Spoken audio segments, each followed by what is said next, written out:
Good morning. We're going to get started. Good morning and welcome, everyone. We're so glad you could join us this morning. We're pleased to have 3 local admissions counselors joining us today to share a lot of their wisdom about the admissions process with you, okay? So Ms. Mulcahy and Ms. Brianzi are going to go ahead and pose some questions to our admissions counselors, and then we'll provide an opportunity for some questions at the end. I'm going to ask students to please turn off your phones, all right, and be respectful of our speakers. They've taken some time out of their very busy schedule to join us today and to share this information with you. So we're going to ask that you be polite. Let's keep the talking amongst one another down and turn our phones off, okay? I know you're going to be a great audience. So at this point, I'm going to turn it over to Ms. Mulcahy and Ms. Brianzi and have them introduce our admissions counselors, and we'll get the program started. Enjoy. All right, good morning, everybody. I think we'll start by just having you all introduce yourselves, your names, and the schools that you work at today. Good morning, everybody. My name is Elena Morganelli. I'm an Assistant Director of International Admissions at WPI, Worcester Polytechnic Institute, just down the road in Worcester. And good morning, everyone. George Sherman. I'm the Associate Dean of Admission at Endicott College in Beverly, Massachusetts. And I live here in Northborough. And both of my children attended Algonquin High School. So good to be back. Good morning, everyone. My name is Katie Hager. I work at Boston College in the Office of Undergraduate Admission and also connected to Algonquin. I'm a very proud Algonquin graduate. Woo. Well, welcome back. So we are going to pose some questions to the counselors today, and then at the end we'll have time to open up for some question and answers. But to start, so just to let you all know, last month we held workshops with our juniors, and we discussed a lot of the process of searching for colleges and finding a good fit. So we encourage them to do information sessions and tours. So George, I'll start with you. How important is it to visit the campus, and does visiting impact the admissions decision? Yeah, thank you for that question. It's hugely important to visit a campus. Number one, I believe it's probably the largest financial investment of your young lives so far. So going out and researching college is so important, but also being on that college campus is hugely important as well. Kind of getting that campus vibe, seeing if you fit there. I always suggest to students that the best way is to just spend time on our campus. I usually direct them to our Starbucks coffee on campus or Einstein Bagel, just to sit there for 45 minutes to an hour and just take in the community that is that college. I think it's so important to spend time on campus, again, to get that campus vibe. From an admission standpoint, demonstrated interest is a thing, meaning that when we look at your application, we are looking at students we want students that are interested in Endicott. So those students that have visited campus, it's an expressed interest there, demonstrated interest, so that's kind of a big deal for us. So go out and visit campuses for sure. And there's so much content that we put out there. We certainly have many opportunities, we all do, many opportunities to visit the campus with formal programming as well. But we also have a lot of virtual events on campus too, so there's all kinds of platforms that you can connect, many ways to connect. And we're fortunate that we have so many Algonquin students studying up at Endicott that you probably have friends, relatives, someone that you know, neighbors that are there that would love to share their experience with you as well. So I think visiting is hugely important. Great. And so George mentioned, going to Starbucks or Einstein Bagels. And so Elena, other than information sessions and tours, similar to kind of those, non-formal opportunities, are there other opportunities available for students to learn more about your school? Yeah, echoing what was said, connecting with the students is so important because that's really what makes a campus different from each other, is what that community of students looks like and what they're interested in. So I recommend looking at all the different clubs that a campus has. You can look at those clubs pages on social media or on the website to see what they're doing, what different kinds of students we have on our campus.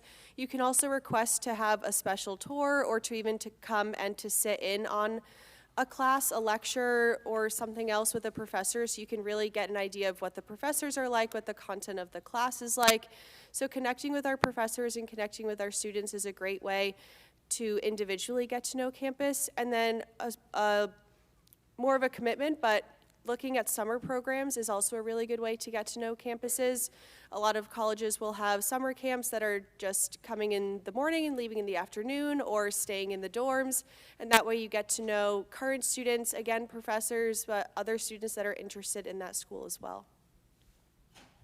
Great, thank you. George gave us a good lead into our next question about demonstrated interest. So over the past few years, we've heard that demonstrated interest can be a factor in the admissions process. Katie, can you talk a little bit about demonstrated interest and provide some examples of what that might look like? Sure, absolutely. So again, George introduced this topic wonderfully, but the idea of demonstration of interest is that the number of times you visit a campus or the number of times you come in contact with an admission representative is being tracked in our system and then used in the decision-making process. And many schools have adopted this kind of model because as applicant pools have grown larger and larger, it's even more important to identify students who are genuinely interested in our institutions and who will likely be the best fits for our institutions as well.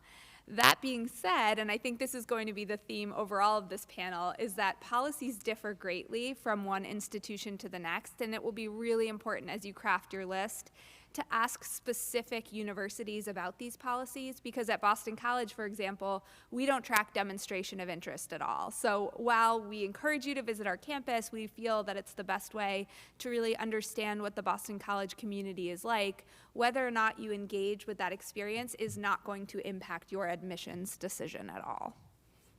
Thank you. Elena, does WPI track demonstrated interest, and if so, how? On the flip side, we do look at demonstrated interest. We want to make sure that we are offering admission to students that have interest in us, because we have a limited space of who we're accepting, and we want to offer that to students who are really interested in us and considering us as a strong option. That doesn't mean that without demonstrated interest you can't be admitted, but it does sort of give you that just step in the door. So we look at if you have visited campus, done a tour or an information session, or done a virtual information session or tour, or if we came to your school and you gave us your contact information, we can track all that and look at it when we're reading applications. And I recommend doing this because when I go to a school and I have a great conversation with a student, and then later I read an application from that school and I see that we've met, that student's face comes to mind, and I can remember that conversation as I'm reading their application. So make sure to fill out anything where you can show that you are interested in a school, because you never really know how down the line it could impact your admissions decision. Thank you, Elena. And George, after applying, are there follow-up steps that you expect from the applicants to Endicott? No, I think really that ownership is on you. You need to follow up with our programming. Just really pay attention to what's going on with timelines, number one, with your application process for sure, but also we have so much content and programming. It's really up to you to kind of follow through with the things that you need to accomplish on any college campus, but certainly our campus as well. So I think the illness is really yours. You want to make sure that you're moving yourself forward in that institution.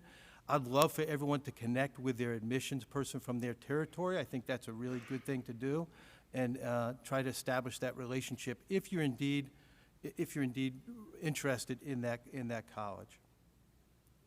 Great, thank you.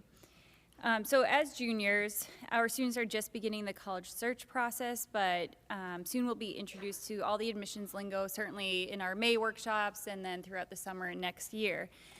So George, could you explain the difference between early action, or sometimes we hear as EA, early decision, ED1, ED2, and regular decision, and rolling admissions? Yeah, at Endicott we have several plans, admission plans for you, and it really is, it's the plan that you're most comfortable with. Early decision, you all know, maybe you don't, but early decision is a binding plan, so you apply early.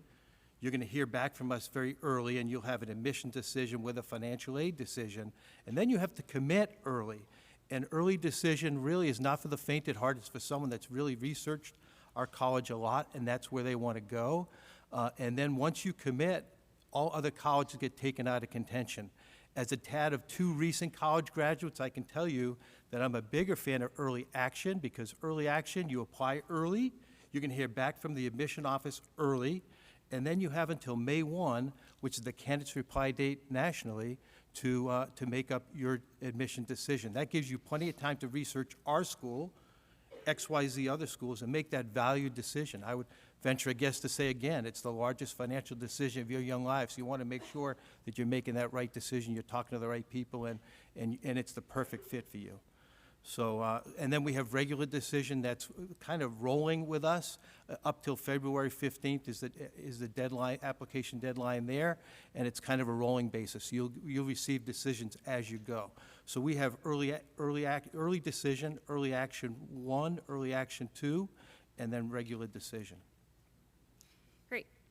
Katie, could you describe kind of what type of an applicant you would consider to be a candidate for early decision? Maybe what's the advantage of applying early action and early decision? I know George touched on that a little bit, but just kind of the advantages. Yeah, absolutely. So we do have early decision at Boston College, and often for students who know BC is unequivocally their first choice college, or insert any other college that has early decision in that equation, we encourage students to consider applying early decision. You have to know, as George mentioned, that in our case, BC is the best fit for you academically, socially, personally, and also financially, right? That you've had that conversation with your counselors and your family members as well. When you do decide to apply somewhere early decision, you have to sign a contract, your guidance counselor has to sign a contract, as well as a parent or caretaker has to sign a contract. So it really is a family and school investment for you to make this decision. For us, the students that are the best fit for early decision are obviously the ones that love BC. Also, the students who feel that the academic work they've done before the deadline best represents who they are as a student. So our early decision deadline is November 1st. Ideally, you feel you've demonstrated your strongest work up until that point. You don't necessarily feel like you need to show more of your senior year to make you more of an appealing applicant in our pool. So that's really important. In terms of is there an advantage to applying early, again, this depends on the school, but most places I would say the answer is yes, and that's very simply because of numbers and statistics. So I'll give you a quick example. This year, BC received about 5,000 applications between early decision 1 and 2, and we'll be enrolling about 1,600 students through that pool. So about 60% of our incoming class. The admit rate at early decision is about 30% or so. At regular decision, we're just about done reviewing another 35,000 applications to enroll the last 850 or so students, right? So you can do the math, but obviously the admit rate at regular decision is much lower than it is at early decision. The one thing I do like to clarify for most schools is that students admitted through early decision programs aren't less qualified. It's just that there are fewer qualified students applying at that time. So working with your counselor on the deadline that makes the most sense for you will be really important as you navigate the process. Great, thank you. That's a great description. Just to kind of follow up, you mentioned that there's a contract that students, counselors, and caretakers must sign. Are there any other expectations for a candidate accepted through the early decision process? And are there any financial implications for early decision? Sure, so I would say the expectations are that students just continue to maintain the same level of academic work in high school after they've been admitted. In terms of financial homework, we all have great resources on our websites, things called net price calculators and quick cost estimators. These will become typical language for you all as you continue this process. But our advice is to go on to our website, fill out that calculator, because ours will give you a very accurate estimate of what the cost of an education will be at that specific institution. We just ask that you do that homework before you decide to apply early decision. If you're comfortable with that number, I think you should feel free and excited to move forward with early decision. If you're not, as George said, that's when I would pause and maybe think about applying early action or regular, because then you'll have the opportunity to compare financial aid packages at other institutions. Thank you. Now let's talk a little about majors. We know that there are specific admissions requirements for some majors and that some majors can be more competitive than others. George, does Endicott have majors that are more competitive? And if so, which majors tend to be more competitive? We do. We're competitive right across the board, and if you get onto our website, you can kind of see where our mid 50% range is in average grades and We're SAT optional at Endicott, but we do have students that submit SAT scores. We have all that data on our website, so you can certainly find that very easily.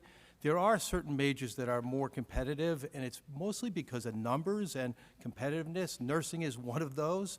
We have the health science professions in the last 10 years have really soared, and our program at Endicott has soared as well. So that's probably the most competitive. We'll have probably 1,100 applications in that program for 120 positions. So it does get competitive. And again, that's the time that you really need to connect with the college and connect with all the content that we have either on our webpage or on campus. We put out a lot. And certainly we encourage you to visit the campus and start talking to people about where you are in relation to where we are in regard to qualifying. So, Thank you. Elena, if a student applies to a competitive major and is not accepted into that program, is it reasonable to think that they could transfer into that major later on? This totally depends on the school that you're looking at. I know you're probably going to get sick of that answer, being that it depends. But for example, at WPI, we don't admit by major. We have institutional acceptance. So once you are admitted to WPI, you can switch into any major, any program at any time without any additional qualifications. But other schools are different, and I think that it depends maybe what you want to switch into. If you want to switch into engineering, you might have to have a calculus or a physics requirement, and it might not just be as easy as switching into that at some other schools. Or some departments might be more popular than others, the business school, for example. So I think it really depends on the school, and connecting with your admissions counselor. They will be experts on the ability to switch majors once you get to that school. Thank you. Katie, if a student declares a major but doesn't meet the admissions requirements for that major, will you offer them admission within another major? So some schools may do this. We do allow students to express a second choice major for one program at Boston College. That's for our engineering program. But broadly, we are similar to WPI in that we admit to academic division, but not to major. So students have quite a bit of flexibility once they're on campus. But there are some kind of niche programs where we do let students consider that second choice. Great, thank you. So obviously the entire admissions package is important, but we tell students that their transcript is really one of the most important pieces of their application. So Elena, could you tell us, why do colleges consider students' transcript to be so important? When I'm reviewing applications, the main question on my mind is, will this student succeed here? Will they thrive here? We do not want to admit someone that we think will struggle at our school, because it's a big commitment time-wise, financially. So we want to make sure that we're admitting students that are prepared academically. And especially for engineering, one of the easiest ways to look at that is how your math prep and how your science prep looks. So it's really making sure that you have that ability to succeed when you get to our campus. We have a very fast-paced curriculum, so we want to make sure you have some faster-paced, more rigorous coursework on there. And while I do read the application from top to bottom, and it's very important to get to know who you are and what your teachers have to say about you and what you've done with your free time, ultimately looking at that transcript is what gives me that confidence that you will be able to come to a class at WPI, sit down, and get through it successfully. Thank you. And we know that some schools recalculate students' GPAs, some don't, some have different scales. So George, could you just tell us, what do you consider when looking at a student's transcript, especially in regards to their high school progression? Is there more consideration given to certain years? Because we often hear junior year is the most important, but sometimes that's a myth. Do you recalculate a student's GPA? And if so, what courses do you consider when recalculating a GPA? Yeah, when evaluating any student, I think the best predictor of college success is grades, right? So we look at your GPA, course content, very important for us for sure. And I'm a big believer, I'm a half full type of guy, so I'm a believer that it's more important we finish than we began, right? So we look at freshman year, sophomore year, and we look at that progression, and if we can see quarter by quarter that your grades are improving and your grades you're expanding on maybe more honors courses, maybe an AP course or a couple AP courses, we look at all that. We do recalculate GPAs as well, because so many schools are on a 4-point scale, some are on a 5-point scale. So just for consistency purposes, we recalculate your GPA. So if you've taken an honors course or an AP course, you will get more credit for that as well in our read. Great, thank you. And often when we hear admissions decisions, your mind automatically goes to accepted or denied, but there's also deferred and waitlisted. So Katie, if a student has been deferred or waitlisted, do you accept letters of continued interest? And if so, what do you look for in a letter of continued interest? Sure, yes, we do accept letters of continued interest for both deferred students. So deferred students are students who've applied early decision or early action, whom we feel have potential to be admitted, but we need to see the context of the larger applicant pool, so then are pushed to the regular decision pool. And waitlisted students who are, at the time of regular decisions, are told there might be a spot, but we need to wait until after May 1st to decide. So we accept letters of continued interest for both. Typically, we're just looking for any recent accomplishments. I would say even more important than the letters are going to be continuing to see your academic coursework. So continuing to perform well in high school, and your counselors will send any supporting materials to show that to us as well. Thank you. So keeping with the idea of the transcript, our students will be completing their course selections for their senior year over their next few weeks. As Ms. Mulcahy mentioned, we often hear students comment that junior year is the most important year. We try to help students understand the importance of both junior and senior year. Elena, can you speak to the importance of maintaining a rigorous schedule in senior year and continuing to enroll in core academic courses? While we might not see your grades senior year, especially if you apply early, we can still see the classes that you have chosen to take. And coming from the perspective of an engineering school, taking your foot off the gas senior year when it comes to that math track is something we definitely notice and can be an issue when it comes to offering admission. Again, talking about student success, we want to make sure that you will get to campus and you don't take that first math class and you haven't taken calculus in a year and it's a struggle for you.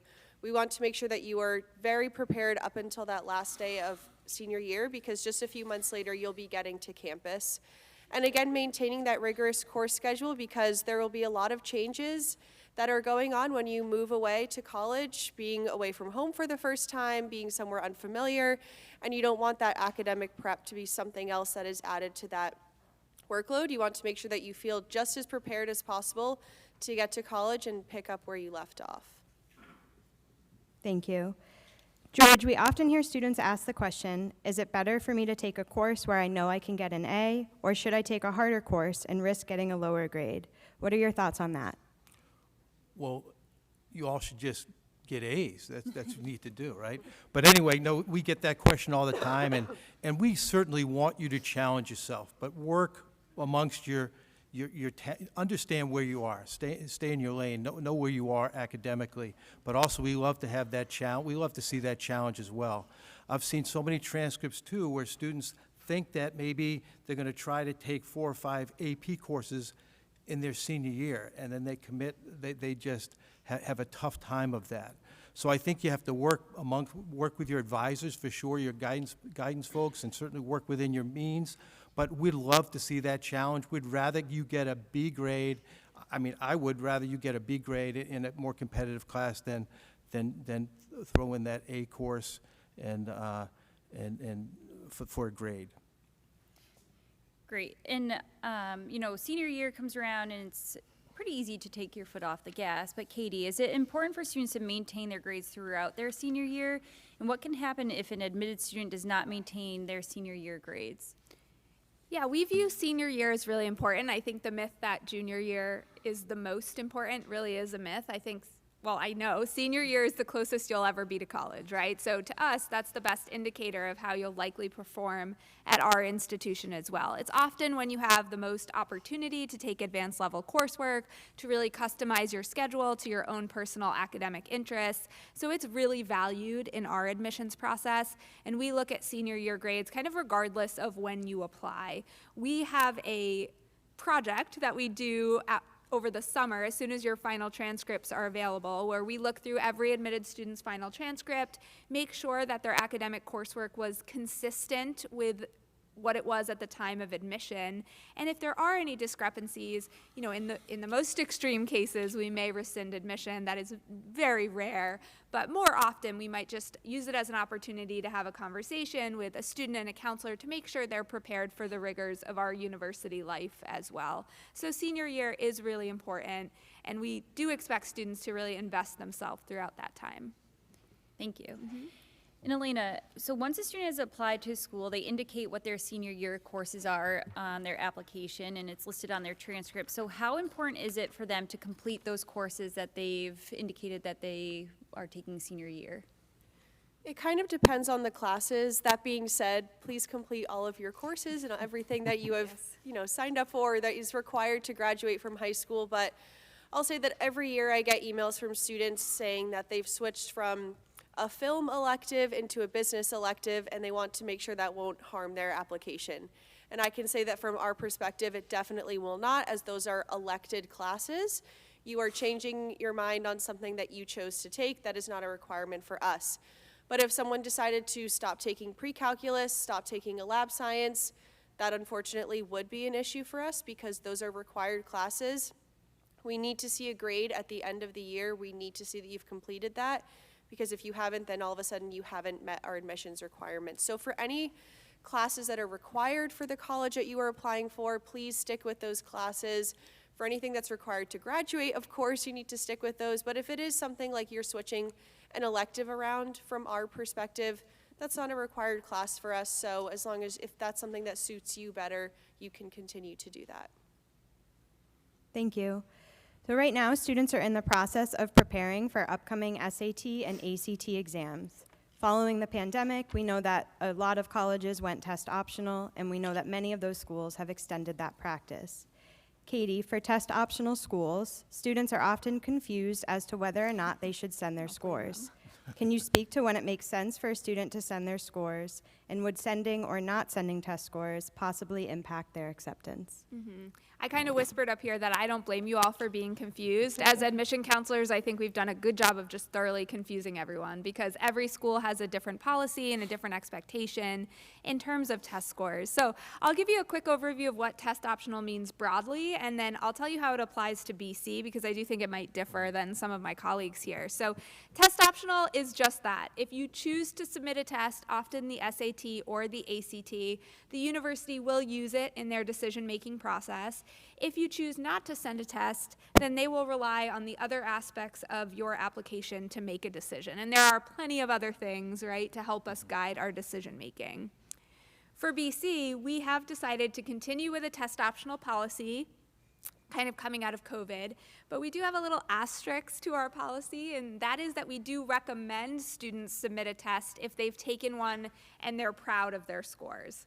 What that means is a great question, but my general advice is if you look at the mid 50% range for admitted students of our test scores, and your test falls comfortably in that range, I would encourage you to send it to a place like BC. It can be another reason to advocate for you, another reason to really bring you to the top in what's become a really selective process. If you're not proud of your scores, if you feel like your academic coursework better represents who you are as a student, that's when I would go ahead and hang on to sending them. The reason that we've added this change to our policy is just to be as transparent as possible. So for the last 2 years, about 2/3 of admitted students at BC have submitted a test score. So you don't need a test score to be admitted, but again, it can be another reason to advocate for you in the process. I'll stop there because maybe you guys have different policies too. But Very, very similar Okay. to what you, yep. great. Awesome, thank you. Elena, so with the number of schools that have changed to a test optional policy, has this impacted the competitiveness of the applicant pool that you've seen? As far as I've seen, no. WPI was actually test blind for the past 3 years that I've been there. We're switching back to test optional, so I have a different perspective in that I've never seen an SAT score in all the 3 years that I've been reviewing applications. One thing that it can open up is students applying just because they have everything they need in order to apply, and that's when that demonstrated interest might come into play, is that if you are only applying to a school because you don't need to send something, that you don't have, make sure you're also engaging with that school so that way we know that we weren't sort of a last option for you. Great. So along those lines, George, if a student chooses not to submit test scores, what other factors are taken into consideration for those applicants? Yeah, if a student does not submit test scores, and Endicott is test optional, and I always advise students that if students are in that mid 50% of our SAT average or ACT average, then by all means submit them. If your grades are really terrific at this wonderful high school and your SATs aren't the best indicator of your best foot forward, we do not need to see your SAT scores. So kind of use that as a gauge. But there's so many other things we can look at: your grades, your course content, counselor recommendations, your engagements here, all the things that build, that kind of develop you as a person, as a student here, the things that we're interested in at Endicott, that'd be great. So those are the things we look for. Thank you. So to kind of move on to another part of the application in talking about activities. So students and parents often have questions about extracurricular activities, and they ask whether it's good to be involved in a few activities that you're passionate about or a lot of different activities to show that you're well-rounded. So Katie, how important are extracurricular activities in the overall admissions process?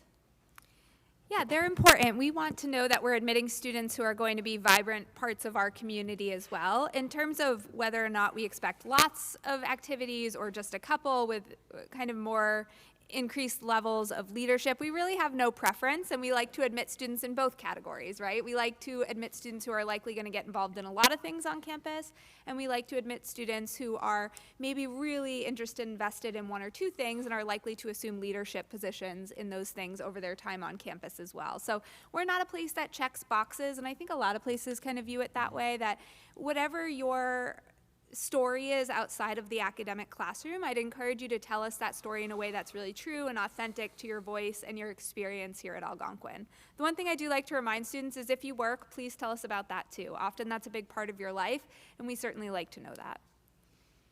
So that kind of comes to my next question. So if a student chooses to or has to work, even if it's at home with like providing childcare for younger siblings, so it's not exactly like a paid opportunity and a formal opportunity, how do you view that type of work? And then just kind of as a follow-up, I know Elena mentioned there's like pre-summer or pre-college summer programs. So how do you view those compared to working part-time during the summer, or again, having to provide maybe care at home? Yeah, first of all,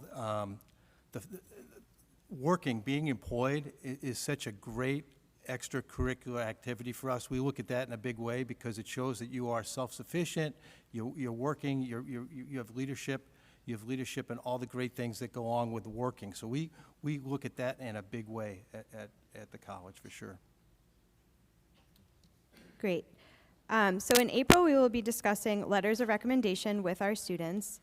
Elena, could you share your thoughts on how many letters a student should have and who should they be asking to write a letter for them? In the past, we have always recommended that students ask a junior year teacher. Make sure you look at the requirements of the school that you are applying to, because some only require one, whereas some require two. I think that typically 2 to 3 is sort of that sweet spot for letters of recommendation. You'll probably need one from a college counselor and then one from a teacher. And a junior year teacher, that's a great idea because it should be someone that knows the most recent version of you. You've all changed since your first year here. But also try to ask a teacher that you have a good relationship with, maybe someone that has seen you take leadership in the classroom or go through a challenge and come out of it on the other side.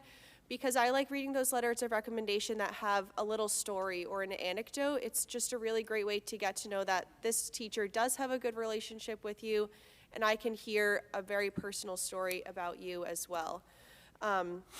As for a third letter of recommendation, I think that's a good opportunity if you want to get one from a coach or a boss at a part-time job or somewhere where you volunteered, maybe somewhere that's outside of school. For me, I don't need 2 letters of recommendation from 2 teachers. If you really want to, you feel like these 2 teachers know 2 different sides of you, go ahead and submit those. We do take, even though we require 2, you can submit more than that. But I think a good opportunity for that third one would really just be if there's someone else who knows a very different side of you that you want to be highlighted on your application. Thank you. George, how are the recommendations used during the admissions process? Recommendations are generally very positive, right? But they give us some insight too as to what you're doing in the classroom, maybe on the playing field, maybe in some leadership in town, in your church, whatever it might be. So we use those kind of just to validate who you are as a student. So it really helps us a lot, for sure. We use it in that way. Great. So just so students are aware, after April vacation, we will do the final workshop where we will be discussing teacher recommendations. We are asking students to wait until after that workshop to begin asking teachers for recommendations. All right, so moving on to everyone's favorite part of the application, the essay. So in our April workshop, we will be talking to students about the college essay. In the past, we found that students are often concerned about finding the perfect topic. As admissions counselors, you guys read a ton of essays. So Katie, a little bit of a loaded question. You know, students tend to feel quite a bit of pressure about the college essay. What advice do you have? Sure, yeah, and I think the pressure is natural because it is a topic that so many people talk about, and it's often the central part of the college application process for many. For us, and I think this goes for a lot of schools, the topic doesn't matter as much as the quality of writing and what it shows or shares with us about who you are as a human being. So I often encourage students, you know, we don't have the opportunity to interview. We get 40,000 applications. There's just no way we could do that. But if we were to sit down with you one-on-one, what's something you'd like to share with me? It can be a very simple story. It can be something about your family and experience you've had in school. Certainly doesn't have to be life-changing, traumatic, which I think often students and families go to for the topic of this essay, but just something that will really speak to another element of your character. We already know a lot about your academic achievements. We already know a lot about what you do outside of the classroom. We already have the opportunity to read about what other people think of you, right? So what else can you contribute to the application that really speaks to your voice and your character that will kind of round out that application? That's what I would encourage you to think about. Certainly you'll have lots of brainstorming time with your counselors and your teachers. I like to also remind students, usually these essays are really good. So while there's a lot of stress that goes into the beginning, often the final product is a really positive one. And so also, many schools have supplemental essays of different capacities. So everything you said should apply to all essays, including supplements, as you know, every writing sample is equally as important. Do you have any additional advice for supplements? Sure. So we do have a supplement at BC that's really important to our process, and I think most schools that have them really value these responses because typically they're specific to that institution. They might make you think about the mission of the school or why it's a particularly good fit for you, which can be really helpful as we're navigating and assessing fit and overall crafting and building our classes. As I mentioned earlier, we don't track demonstration of interest at BC, so this writing supplement is really the only way we can understand your commitment to Boston College specifically. I personally just really like reading them. I often think they're a better representation of a student's writing skills. They haven't necessarily been edited for the past year, right? And that's really helpful. So my advice as you navigate this is as you craft your list, find out if the schools have a supplemental question and just start to brainstorm over the summer what type of direction you want to take for the response. I will say we can definitely tell the responses that were written the night before are very close to the deadline. So I would start thinking about that this summer. Thank you. And just to touch on AI a little bit, it's kind of changing the landscape of everything. So Elena, as the use of AI has become more prevalent, have you seen its influence or impact on the admissions process from a student perspective and in the admissions office? And is there any way that an admissions office is utilizing AI? I'll be honest, as of right now, we're not really utilizing AI in our office, and this is not because we don't have plans to, but just because we are sort of waiting to see how other offices are using it or how it is affecting admissions before we implement anything. That being said, do check if the schools that you're applying to have AI policies on how you can be using AI when you are applying. Thank you to Katie for recommending I mention that. One thing I'll say is that if you use AI to write your supplemental essay, we will know because they all sound the same, or they use words, or they call buildings that now have different names. So please just write that supplemental essay genuinely. It's a great way for us to get to know how interested you are in the school. You can maybe use AI as your school recommends you do if it's for grammar or editing, but try not to write it using AI because we can tell on our end and it does have a negative effect on your application if we don't think you wrote something. Yeah, we actually require students acknowledge that they will not use AI to write or hone their application as part of our application process.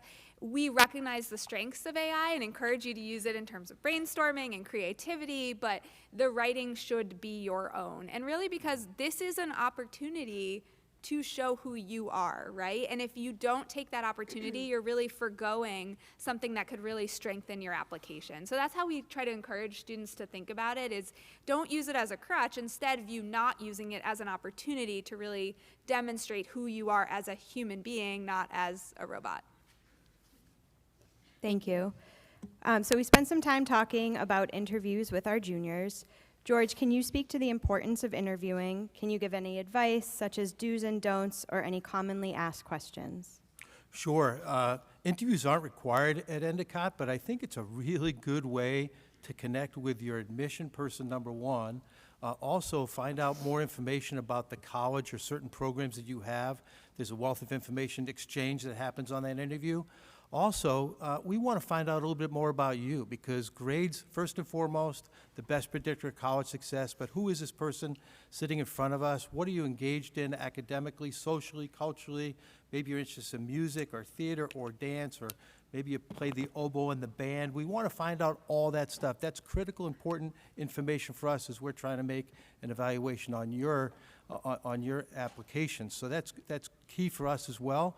Also, 4 years is a big, long time for you. Maybe that freshman year, you had a hiccup in that freshman class. It's a great way to explain away what happened in that first year or that sophomore year biology class. It's a great way that we can hear from you what exactly the situation was and how you recovered from that. So it's key. I think some of the don'ts would be try not to overshare, don't get too familiar, even though we're real friendly people here. Try not to overshare and don't get too friendly with us as far as understand that it is an interview. So be cognizant of that fact as well. Thank you. And how do you feel like the interview can impact the admission decision? Yeah, it does a lot because we can fill some of the gaps that might be in there. We'll have questions about your application with a grade here or there or something that you did. It can certainly positively impact your admission decision. And again, it can negatively impact it too in some ways. Thank you. So this is kind of a hot topic for the parents that we have here, but it should also be very important for you guys as students. But talking about a little bit of financial aid and scholarships, so college is obviously a big investment. So Katie, when students and parents are considering schools to apply to, what is the best way for them to assess potential schools from a financial standpoint? Sure, this is really important, and I think your counselors will encourage you to think about crafting your list with an array of selectivity, but also an array of financial accessibility as well. And financial aid generally will fall into two buckets when you're thinking about schools. It will fall into merit-based aid, which is money and scholarships awarded based on who you are as an academic performer. And then it will fall into a second bucket, which is need-based financial aid. And that's scholarship and loans based on the financial needs of you and your family. So my advice is to visit the individual school's website, try to understand how they prioritize both merit and need-based financial aid, and then also fill out those calculators on the websites that we talked about earlier, because those are really good indicators of how much that institution will likely cost for you and your family. Great, thank you. And the financial aid process can be a little confusing as the documents for each school can differ, with some schools requiring only the FAFSA while others require the CSS profile. So Elena, how can students and parents find what you require for financial aid documents? Go on our website. We will have all of this listed on our website, what we require. The CSS is for private schools. FAFSA is for federal aid. Some schools have internal forms. So go on the website. But then also, if you are confused still, just call our offices. We all have offices with human beings at the end of, on the other side of the phone that want to talk to you about what is required, how you can send everything in. So first stop, look online, but then please feel free to call because we're more than happy to walk you through it. Thanks. And George, to follow up on that with all of these documents, when are students typically required to have their financial aid documents submitted, and do those differ for early or regular decision applicants? Yeah, Endicott requires the FAFSA. That's the only form that we use, the free application for federal student aid. So I think that when that comes out, it's been a little difficult in the last couple of years, but typically it comes out October 1. It comes live October 1. Hopefully that's the case going forward here.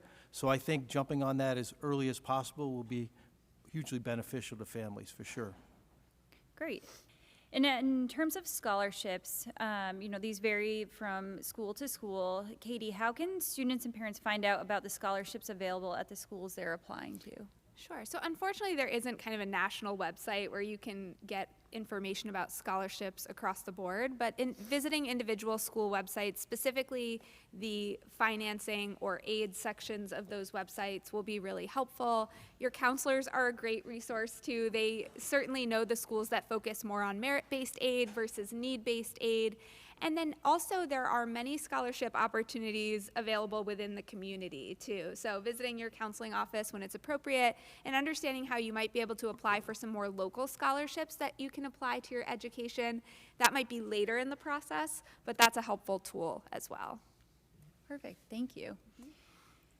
So that wraps up the questions that we have for the counselors, but we would like to open it up to students and parents too. If you have any questions that maybe we didn't touch upon for the counselors to answer. So if you raise your hand, we can come around with a microphone for you all. Wow, did we really answer everything?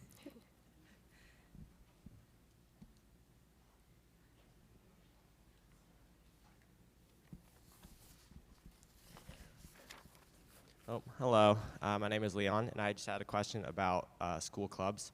So I know with the vast amount of applicants, there's probably a lot of different like club founders or presidents, and I was just wondering what made a club stand out. Yeah, so I think the question was, what makes an applicant stand out in terms of their club involvement and their leadership. And I will say that really depends on the applicant. So, if you're really invested in the sciences and thinking about an engineering program, perhaps you're really involved in robotics or other similar like programs at your school. Maybe you're really invested in athletics and have assumed leadership roles on your teams. That's just as valuable. We need all types of students on our campus. So I would say just try to stay true to the things that are most meaningful to you, because often that presents the strongest in your application. A little bit of a cop-out in terms of an answer, but genuinely how we review it. Same. Yeah, similar. I don't have too much to add to that, but a lot of times when I read an application, I think the clubs stand out when I can really tell the student is passionate about this, and it's because this club shows up on their activities list, but maybe it's also in their essay, and a teacher also mentions it in a letter of rec. And I'm not saying that's a requirement, but that is something that stands out to me because I can tell from so many different angles that this was not something that a student joined because it will look good on their resume. They're part of it because it's who they are and they're known for being in this club. So that's when it does stand out, is just when you are passionate about it, you've committed your time to it, it does come through on that application. Versus reading an application where everything was joined in 12th grade and the student does it for 1 hour a week. It does stand out to us, and we can typically we understand what your involvements are.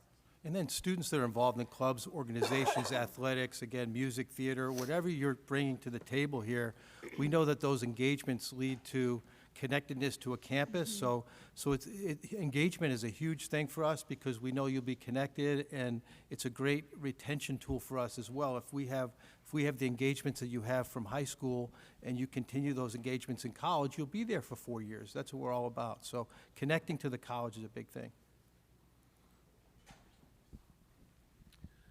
Hello. What's your recommendation in terms of number of applications we've heard people applying to just one college or one university, and people applying to like, I don't know, 10, 15, which is crazy to me. What do you guys recommend, and what's the best approach? I think a lot of times 6 to 10 applications is what I've heard as a good target. If you are someone who is really dependent on scholarships and you want to make sure that you are finding the best financial option, maybe you want to lean towards some of those higher numbers. But at the end of the day, the more colleges you apply to, the more colleges you will have to make a decision on and ultimately decide not to go. So think of yourselves down the line when it comes to making that decision. It will be a lot easier to decide between 8 schools versus 20 schools. So just making that process a bit more manageable for yourself. Yeah, and I would just add, I think often students kind of identify like one place that they can see themselves. And I don't think that's the healthiest way to view this process, right? I think all of our places make students very happy, and I encourage students to think about maybe a few places that they can truly see themselves the next year, because otherwise you're just kind of setting yourself up for a lot of disappointment in the process, and that's just the reality of what it is. So I think encouraging students to think about it as, you know, are there a few places with qualities that would really help shape me as a person versus only one singular place that I will find success, which we all know as adults is simply not true, right? And only apply to schools that you, like, yes, can actually see yourself at, because I've heard of different colleges in the past that run surveys, and they have admitted students that say it doesn't matter if you gave me a 100% scholarship, I was never coming to your school, which makes you, well, that was just a wasted application on your end as well as ours if you are truly never, ever, ever going to come here. So yeah, just keep that list realistic. You want to add some schools that you think you'll get into and have that backup, but be realistic. If you are never going to that school, there's no need to add it to that application list. Thank you. Hi, my name's Arabella. So when we're looking at our course selection for next year, we're recommended to take like certain classes, and one of them is a science class. And for me, I'm pretty sure I'm not going to be doing anything in the future that, like, I'm not going to be going down the science math route. So I was wondering if I was to do like an AP history instead of a science class, would that affect kind of like the admission into a school if I'm not taking the recommended courses, even if it doesn't really apply to what I want to do? Because I think the rule of thumb that we kind of say is to take 4 out of the 5 core courses going into senior year when they have less required courses to take. So that's a good question. Yeah, it's a great question. So at a place like BC, we actually encourage students to take 4 years of all 5 core academic subject areas: English, math, science, history, and foreign language. And that's because at the core, we are a liberal arts university, right? So when you come to BC, you're going to have to take math and science even if you're a history major. It's just the reality of our curriculum.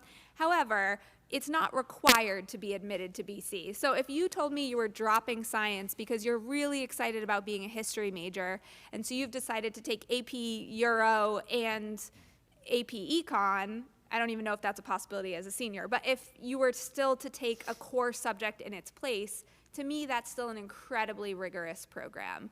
It's when we see students drop core subject areas for elective classes that then it might impact their admissions decision. So maybe if they're doubling up within that core content area, it's Totally fine. kind of on the same playing field. Right. So I was in your same spot 10 years ago. I did not want to take math or science, so I did not take physics, and then I went to a liberal arts school, and they said, you can't graduate without physics. So as a senior in college, I had to take a physics class. Just something, if you are thinking of going to a liberal arts school, don't be like me and second semester senior year have to take a physics class because you didn't take it in high school. So look at the requirements of where you're going, because it might be better to take that science class now versus 4 years from now. Hi, my name is Jill, and I was wondering what role do AP test scores play in the admissions process, and to what extent do you count AP credit as college credit?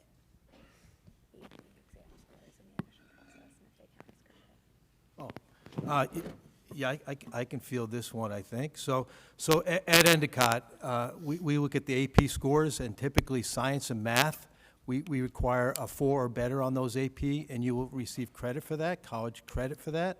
And then other AP courses outside of the math and science, it's a 3 or better at Endicott.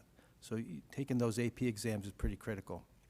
Are the scores themselves a part of the admissions process, or just more so the credit giving process later on?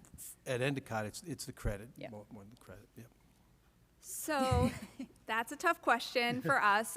We don't require you to report AP exam scores, but we do look at them if you do, and especially in the absence of standardized test scores, they can be helpful, right? Again, another reason to kind of advocate for you. If you haven't submitted an SAT or ACT, but you've scored a 4 or 5 on AP Calc, they probably are really a good math student, right? So that can be helpful for us.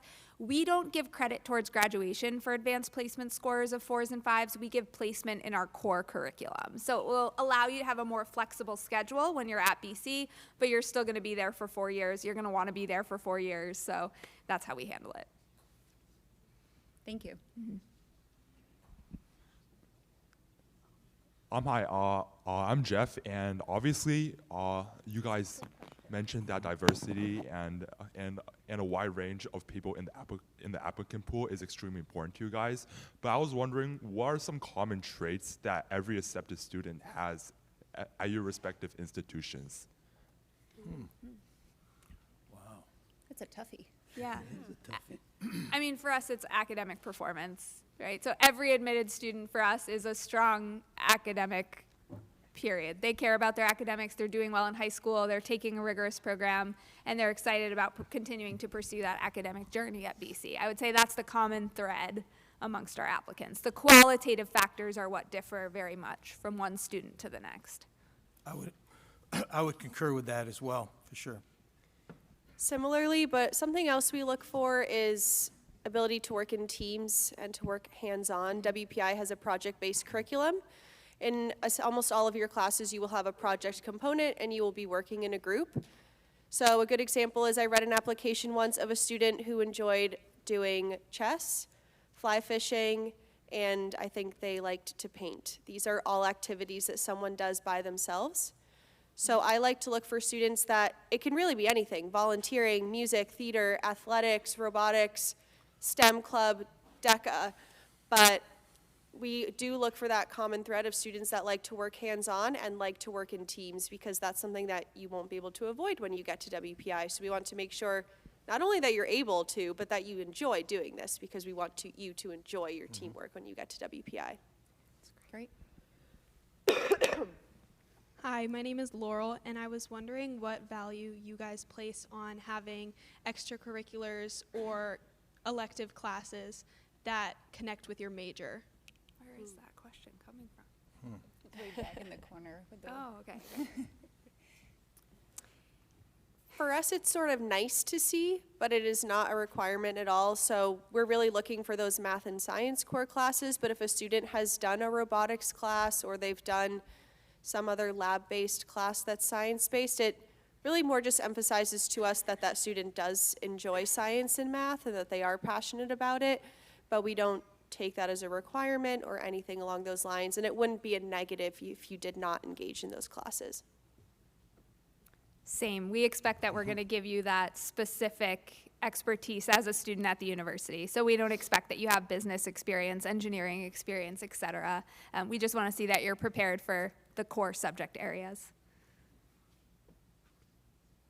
Do you think it gives a boost, say, if a student's applying for a business major, that they've taken several business classes here or have been involved in DECA, or just looking for, again, that overall strong across the board in all areas? Definitely. I think students that are engaged in those programs certainly can help in their application process, for sure. Perfect. Thank you. Hi, I'm Ben. Oh, can you hear me? We good? Yes, okay. So can you all talk about the relative importance of extracurriculars within school and outside of school? Is one preferential? And where do things like personal projects fit into all of this? Personal what? Personal projects. So like there's extracurriculars in school and outside of school, but any personal projects that they've taken on their own, the importance and value of those. Yeah, very much so. I've met with a lot of students over the years, and I can tell you, some of the projects and some of the jobs and some of the extracurricular activities that students are involved in are hugely important to us. We have a lot of students that are Boy Scouts and they're Eagle Scouts, and they do these major projects, Girl Scouts as well, so they get involved in projects with their community or their church. Hugely important for us as we're trying to build that profile of a student, so. Hi, I'm Musa, and my question is, can a higher SAT score make up for a lower GPA? Depends how low. Let's say like, And how high? Yeah. let's say like an all right GPA and like a 1,500 plus SAT score. Sure. So I think this will vary at the level of selectivity of institution, but for us, an SAT score can never replace grades, right? It can never erase grades. We can't unsee a transcript. But certainly, we typically look for students who are A minus-ish in terms of grades. So if you might be like an A minus B plus student, have more B's on your transcript, and then are really performing strongly on the standardized test, sure, that might help support you in a way that it wouldn't necessarily in other cases. But again, it can't erase grades. Does that help? Okay. Yeah. Hi, I'm Rebecca, and I was just wondering, if you're undecided about your major, does it look stronger to put undecided, or does it look stronger to pick a major when you're likely to switch it? Good question. Depends on the policies of the school. Since we do not admit by major, about 20% of our students apply and enroll as undecided, and this has no negative effect on their application whatsoever. But for some schools, if maybe they do admit by major and you are 60% sure that you want to do engineering, just maybe apply to that engineering school because you have to apply into a major, go with what you are most interested in. I'm not 100% sure since that's not how my school functions, so just look at the policies of the school and connect with your admissions counselor at each school because they will know the answer to that. Mm-hmm. Hi, my name is Madison, and I was just wondering, I know you all work at institutions within Massachusetts, but do you guys look at in-state versus out-of-state applications differently? Interesting. Yeah, good question. So I have worked at a variety of institutions. My first job was in LA in admissions, also at a private school. So we did not consider in-state, out-of-state differently. However, we did want to enroll a class that was representative of the entire country and world, and that's the same thing at Boston College as well. The one thing I'll say is we're really fortunate here and at my previous institution that we have applicant pools that reflect the diversity of the world geographically, so we don't have to focus too much on making sure we enroll students from a variety of places. It kind of naturally works itself out. There may be some smaller universities that are really focused on making sure they're enrolling more students from the Northeast, for example, depending on the type of school you're looking at.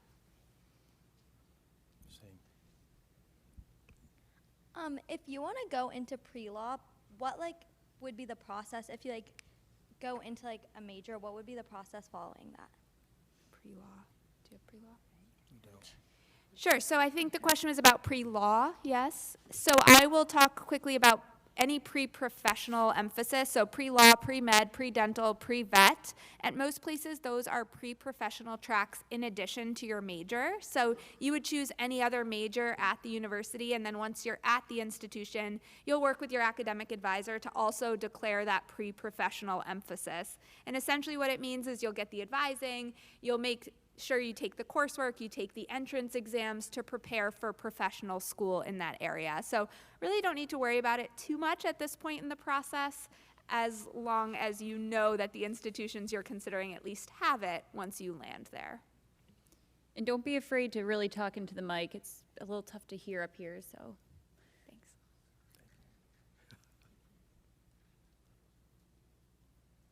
Does WPI have pre-law? Hi, I'm Daniel. I was just wondering, what do what do IEPs and 405s, what do they look like in college, and how does that affect admission with stuff like grades, certain classes that you may or may not have taken during high school.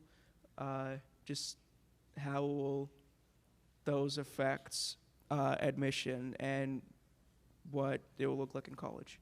And could I just add a question on to that with like IEPs and 504s and supports that you might offer at your schools for students either on plans or just gen ed students who might need some extra supports? What kind of academic supports and whatnot do you offer at your institutions? Yeah, I can address this. We have an extensive amount of services at Endicott to support all our students, and then we have additional supports for students that need additional support, where they work with a learning specialist a couple hours a week or a day, whatever they might need. So we do have those supports in place. Yeah, for us, in order to, if you are currently on an IEP or something along those lines, or you need extra time in testing, we are more than happy to accommodate. Our Office of Accessibility Services is filled with some of the most wonderful people on our campus. The only requirement is that you have official documentation from a doctor, clinician, official therapist, something that is official that you need these accommodations, and then we're happy to accommodate you. But if you come in just asking for extra time on tests, but you have nothing to bring forward explaining why, that would cause more of a challenge to provide those supports. So please just make sure before you get to college you have everything, all of your documentation, everything together and organized so that you are able to work with our staff. And do you find students typically disclose an IEP or a 504 during the admissions process or after? Or both? Both, I would encourage during, because any context is super helpful for us. So it's not going to hurt you, right? If anything, it's going to help explain why you've selected certain courses or why your grades look the way they do, right? And so I would encourage you, if you're comfortable, to share with us anything you can. Yeah, utilize that additional information section on the Common App. I always make sure to read those. They usually have very important information, and if a student says my grades got better halfway through 10th grade because I got this diagnosis, and I can usually see that, yeah, that's only helpful information. Thank you, that's very helpful. For the essays, can you use the same essay for multiple colleges, or do you need to write a different one for each college? Good question. So the Common App essay you can send to every single college that uses the Common Application, and I would encourage you to do that. The supplemental questions, you need to write a different one for each college. And Endicott's in a unique place because we're not on the Common App. We have our own application. However, we do utilize the Common App essay.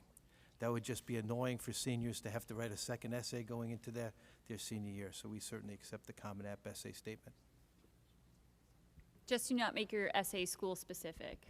Right. And Yeah. right, I know Endicott's the perfect college for me, and then accidentally submit it to all of your schools. I did see that before. Any other questions? Before we have another question, could you just expand on the different supports available on college campus that all students can access, just so they have a different range of that? Yeah, supports that we have for campus range from on-campus tutoring from other students if you need a little extra help in your class. We have our counseling center if you feel like you need to go and see a therapist or a counselor, whether that's an emergency session or scheduled, you can go to them. We have a center for well-being as well, where that's just a place for students to go to make sure they have a safe space and somewhere to relax and also talk with staff on campus. So those are just a few of the examples that I can share. Similarly as well, we have the Center for Teaching and Learning, college coaching. We've, again, a Safe Place Center as well, so there's all kinds of assistance there.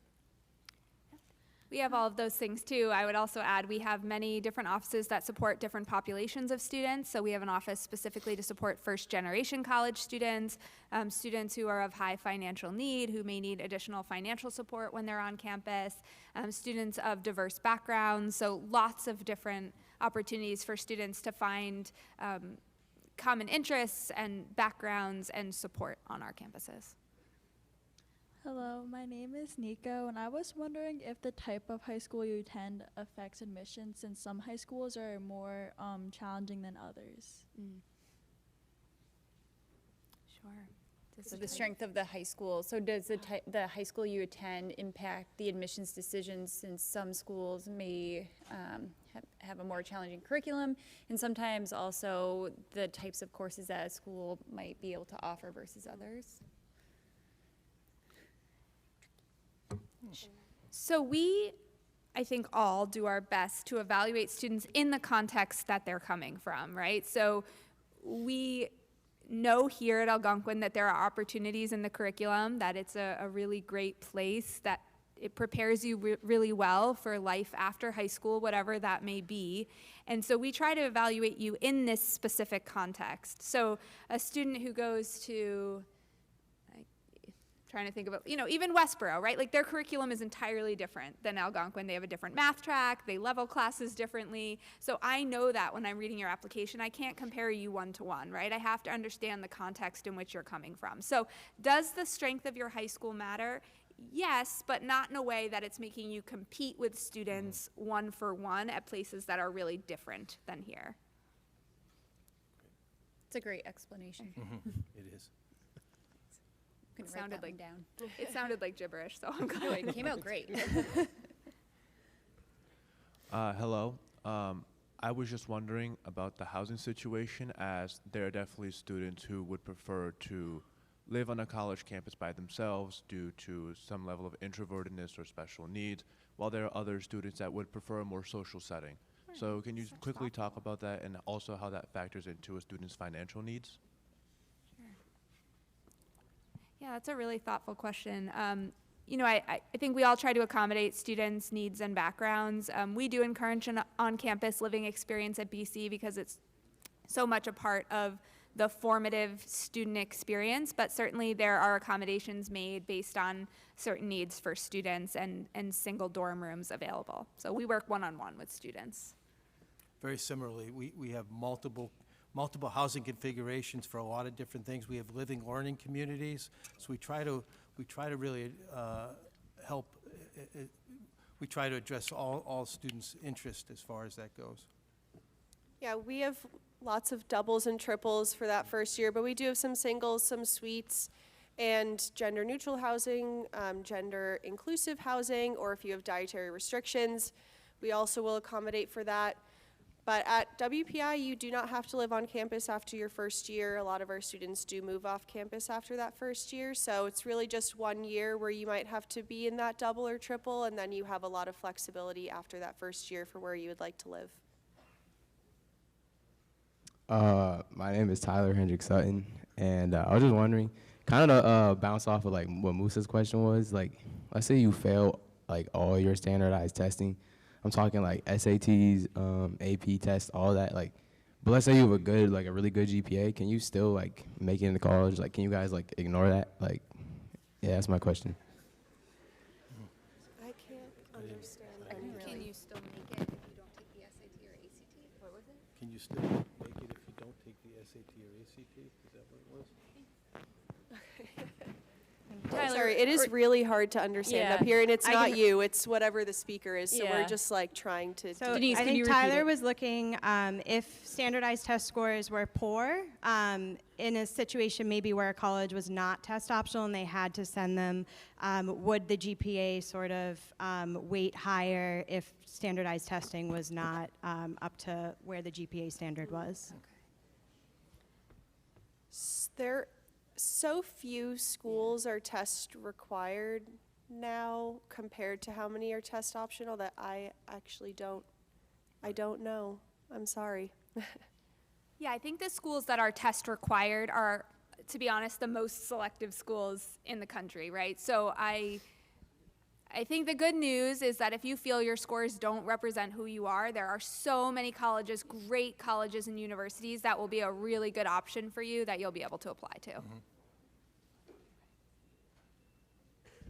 Hi, my name is Tylia, and I was wondering how the admissions process would differ if you have to audition into a program such as musical theater or music.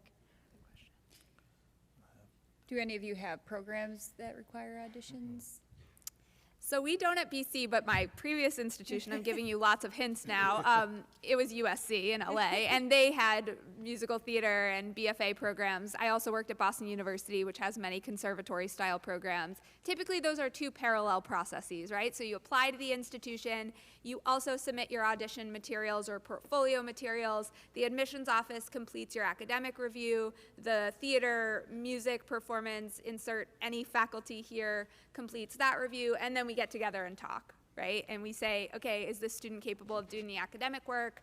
And what was their audition like? And are they a good overall fit for X, Y, or Z institution? So it's a little bit more of a complicated process. I would say there's more deadlines. So, you know, get a great spreadsheet going just to keep track of all of the different requirements. Thank you. Hi. I was just wondering, how much does world language matter for an application? Like, and do you have a minimum amount of years of world language you have to take? So here at Algonquin, world language isn't a graduation requirement, so students don't have to take it in order to get a diploma.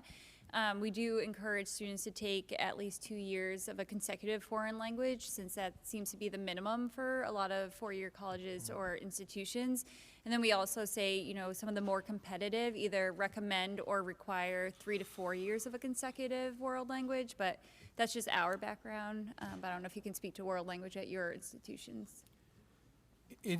At Endicott, it is not, language is not a requirement here, so we don't require, we'd love for you to have it, for sure. Yeah, we don't require language at all. Just at every school you're thinking of applying to, check their requirements, because every school will be different. If you are interested in going into something along the lines of global studies, political science, international business, just try to stick with that language if you can, because language skills can become very important and maybe make you stand out when you do get to those careers in those different majors. We do have a language requirement at BC. Yeah, womp womp. So if you have decided to forgo a foreign language, we just expect that you're making up for that rigor in some other way, right? So if after 2 or 3 years you've decided to move on, it's perhaps because you're really invested in doubling up in science or history or math or so on. At BU, what are your resources for disabled students? At BC, what? BC. What was that? What was the question? At BC? For BC, what are some resources for students with disabilities? Oh, sure. Yeah, absolutely. So we have, similar to what my colleague said, we have many resources on campus. We have a Center for Accessibility Services that will work with students, just like Elena said, who might need extra time, who have been on IEPs in high school, who need note takers. We have free tutoring services for students. We have a writing center. All of our full-time faculty are required to teach undergrads and therefore required to hold office hours. So they are a wonderful one-on-one resource for students as well. So many academic supports to make sure students are succeeding at the level that they really have the potential to do. Great, thank you. Hi, my name is Thomas. I know that my senior year I want to take a lot more music classes because that's what I want to do. Issue is all of the music classes here at Algonquin are electives, and I remembered earlier you guys said don't cut core classes for electives, but if all the electives I'm taking is what I'm going to go into for college, what should I do? Because that's what I'm kind of thinking about right now. So a student who has an interest in, a discipline that's not technically like a core class, the 5 cores, if they're looking to, maybe double up or even triple up in some of those elective classes within like our fine arts department or even our applied arts department, I guess how is that viewed during the admissions process, since those are electives and not technically a core class? That will emphasize that you are interested in what you are applying to, and if you are applying to a school that is fully focused on music, they might appreciate that, but keep in mind that maybe you will want to study music at a liberal arts school, and they might have the same requirements for all of their students. It doesn't matter what you want to major in. So try not to cut out those core classes in case you are applying to a liberal arts school. Like at WPI, we have a psychology major, but they still have to have that pre-calculus requirement because they could come to our campus and then switch to aerospace engineering the next day. So just make sure that you aren't not taking any classes that might be required at a school, not for a music major, but everyone has all those same requirements. Great, thank you. When I asked my question earlier about disabilities for BU, I meant like physical disabilities. Oh, sure, absolutely, yes. So in addition to any academic support, any students with physical challenges on campus are also supported. Certainly we have transportation options for those students. We have specific housing opportunities for these students as well to make sure that classroom spaces are as accessible as possible, that they can be full participating students in every single student activity on campus. So we do work with students one-on-one in those cases as well, just to make sure that you're in a space and that you have the resources to be a BC student, a typical BC student. Hi, I was looking into going into like STEM, and I'm trying to decide if I should take calculus or statistics next year. Like, is there any like difference, or is one more preferable for like STEM-based colleges? Take calculus. Ditto. It's when we see students that go from pre-calc to stats, it's sort of like, okay. But if you got students that get maybe like a lower grade in pre-calculus and then they go to stats, we wouldn't even waitlist that student because there's nothing they can do to show us that they have that proficiency in calculus. But if you got maybe a little bit of a lower grade in pre-calc, but then you take calc and you get a good grade in that, that shows us that you didn't quit after that pre-calc. And if you are interested in going into STEM, you will have to take calculus either way. WPI only requires pre-calc. A lot of schools require calc, so just take calc.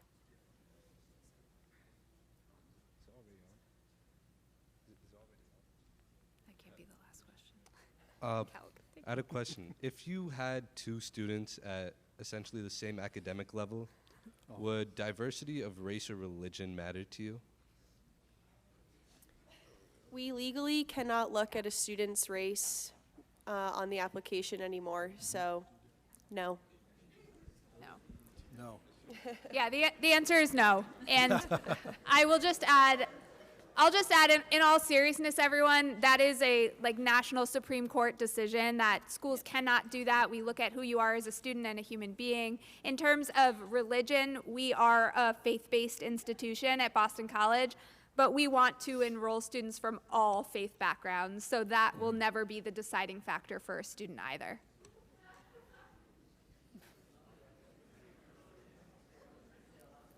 Does anyone else have a question? Yeah.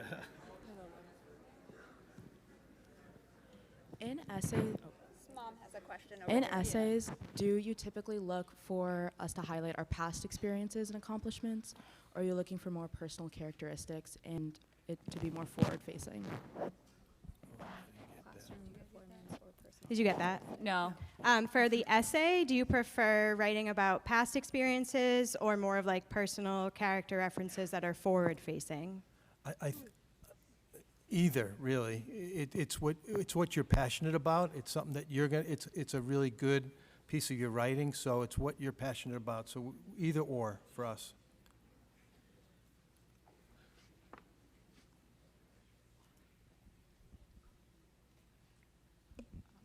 I was hoping that each one of you could probably give one example of something you should not do in an application.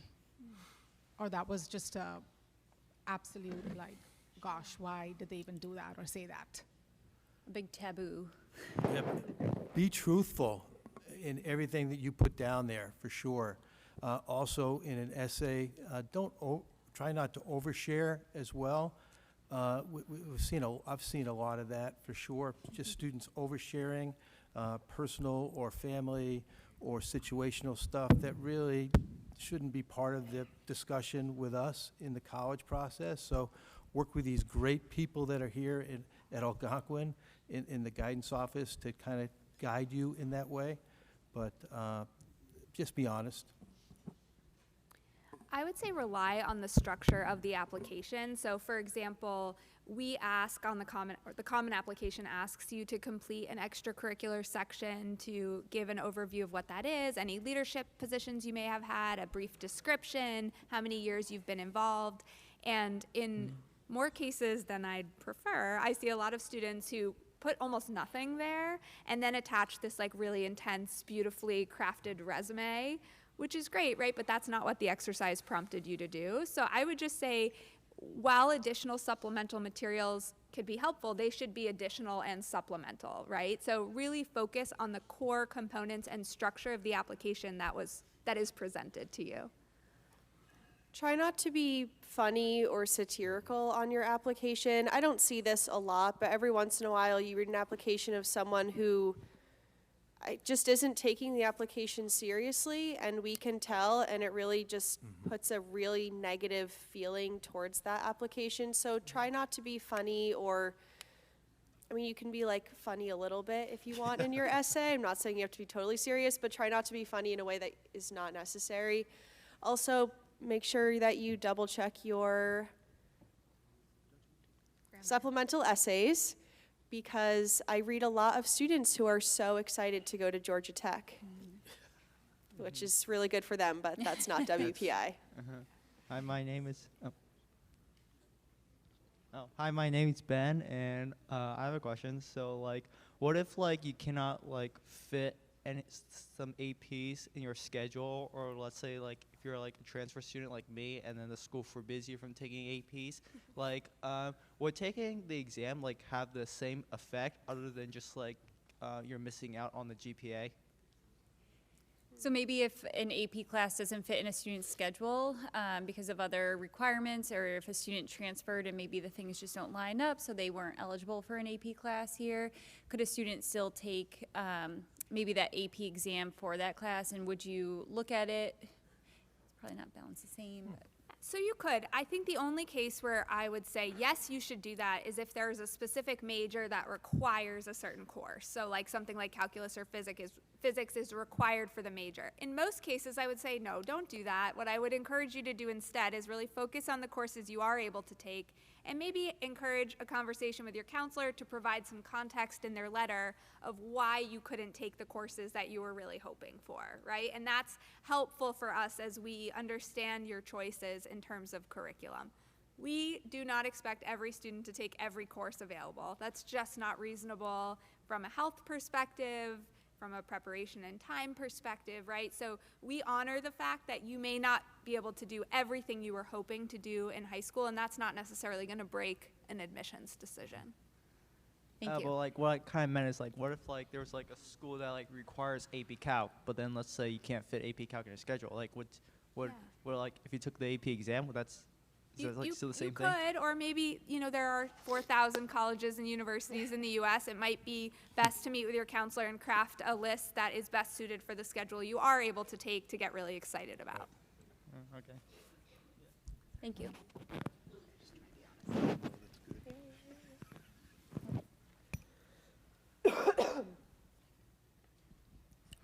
Was that harsh? No.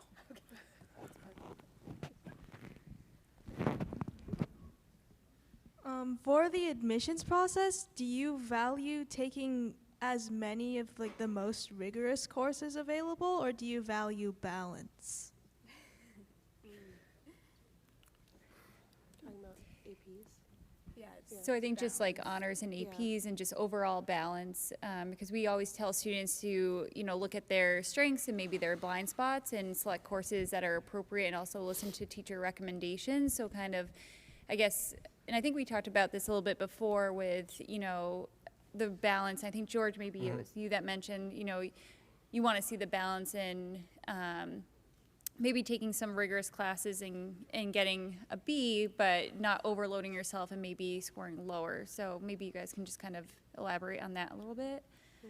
Balance. Work to your strengths, I guess, is what I'd say, and challenge yourself to the point where you're being successful with that challenge as well. So work to your strengths and know who you are and know what you want to accomplish. So that's my recommendation. Yeah, and there's two ends to the spectrum. There's the students that take the easiest courses and they get all A's, and I read that and I say, why didn't this student challenge themselves more?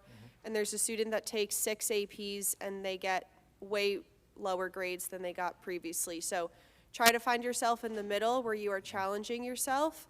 And I don't ask why didn't they take more challenging courses, but don't go too far into that extreme.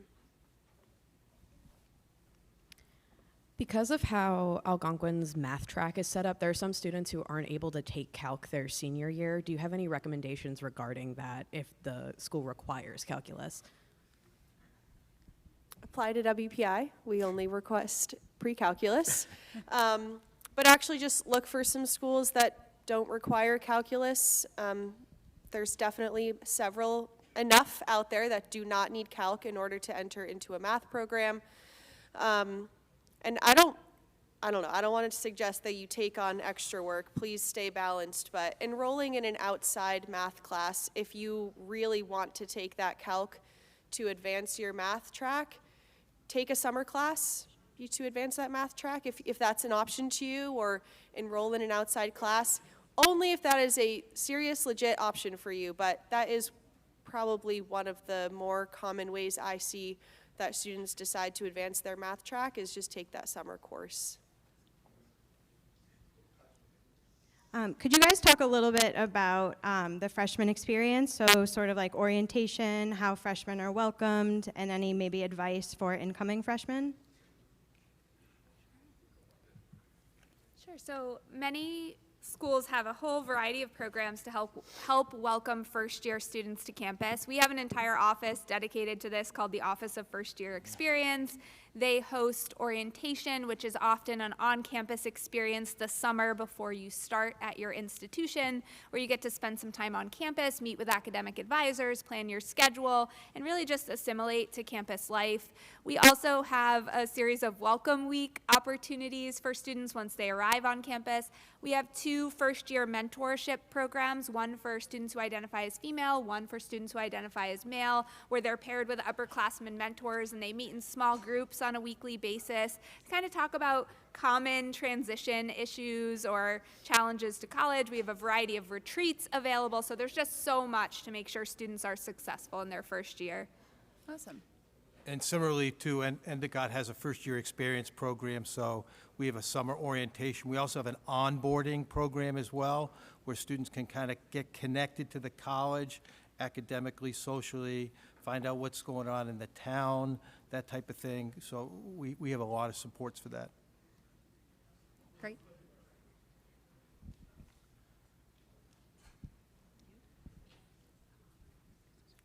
Hi, my name is Claire, and I was just wondering what processes you guys have in terms of finding internship opportunities during college.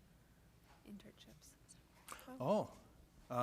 Well, Endicott College was founded in 1939. We're the first college in the country to require internships of its students. So every student at Endicott, with the exception, every major at Endicott is required to complete 3 internships in the 4 years. So it's credit bearing.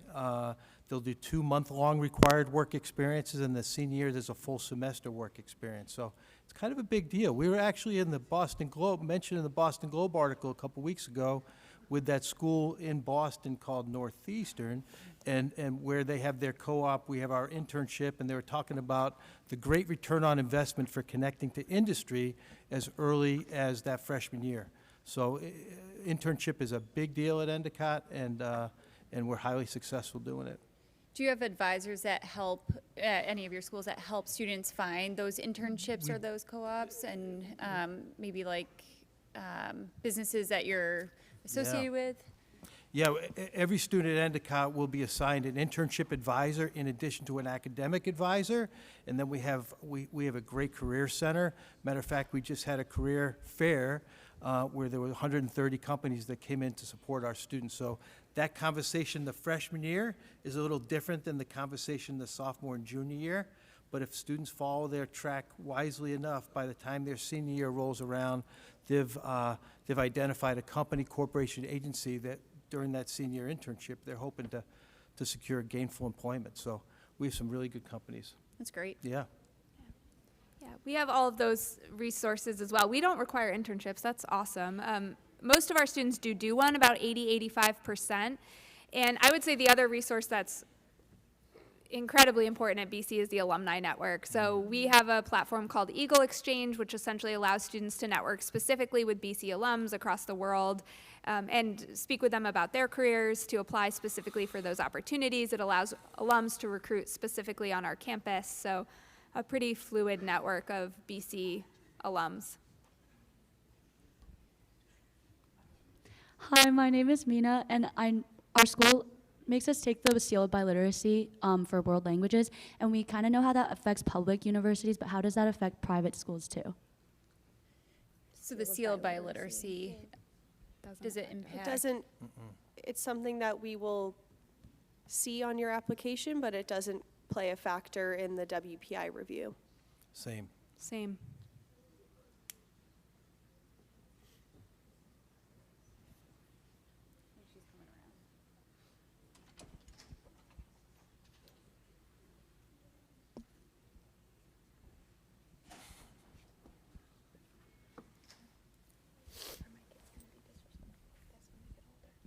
If you are an international, like technically count as an international student, but you live here, do you get charged international student rates or do you get charged in-state?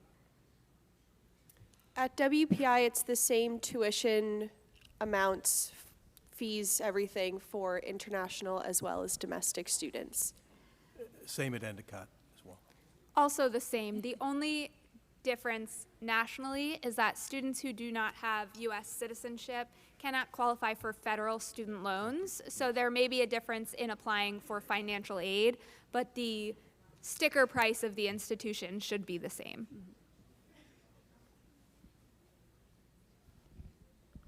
Hey, my name is Arif, and I just had, I was a little curious as to what your guys' opinion was on the idea that college is a scam. Because, you know, it's like a saying that's like spread rapidly, especially in today's world with like social media. And I just wanted to know like what your perspective was from a college admissions counselor's perspective. So. No, I think that is so sad. No, I mean, we've all made a living by working in higher education, right? I mean, I so firmly believe that higher education is not only an academic degree, but also an experience that transforms you during likely the 4 most formative years of your life. So, you know, the opportunity to become independent, to live away from home, to meet people from diverse backgrounds with diverse interests who speak different languages, who are going to pursue all different academic careers when they graduate. I mean, that is an opportunity you cannot get sitting at home on social media, right? So no, college is not a scam. It truly forms and shapes who you are as a human being, and I will not stand down on that. I think college isn't a scam, but it might not be right for everybody, right? You know, I Sure. think going into the trades or even taking a gap year, going straight into employment, I mean, there's a path for everyone. So college isn't a scam, but it might not just be for all students. Absolutely, yeah. And I believe that like post-grad work experience can form you in the same way that college can, but I think the idea that academia is not worth it or that, you know, a career after may not be the right thing, definitely not. Well, thank you guys. I think we are about to have the bell ring in a little bit, so we want to give these guys a little bit to just kind of wrap their heads around all the information and all the very good information that was shared today. And we thank you all for your time and your knowledge and expertise. Thank you.